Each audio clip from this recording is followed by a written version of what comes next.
এক নাম্বার হচ্ছে heart attack, 2 number হচ্ছে অ্যাকিউট গ্যাস্ট্রোএন্টারাইটিস।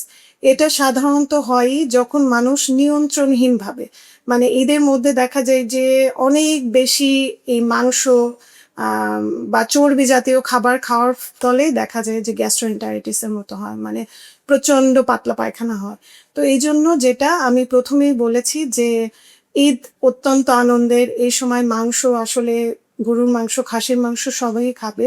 কিন্তু যাতে নিয়ন্ত্রণ রেখে খায় ১ থেকে ২ টুকরা, এবং চর্বি এড়িয়ে যেতে হবে। চর্বিতেই আসলে বেশিরভাগ ক্ষেত্রে ঝামেলা। তো আর সাথে যে উপদেশগুলো দিলাম, যেমন হচ্ছে পানি খেতে হবে, সাথে শসা, টমেটো এগুলো খেতে হবে, এবং আম দেখা যায় এই সময়ে মানুষজন দাওয়াত খেতে যায় রেস্টুরেন্টে, বা বাইরের খাবার আসলে খাওয়া যাবে না। বাইরের খাবারেই ফুড পয়জনিং আসলে বেশি হয়, ব্যাকটেরিয়ার সংক্রমণ।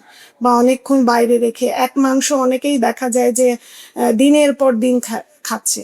৫ থেকে ৬ দিন ফ্রিজে রেখে খাচ্ছে, বের করতেছে।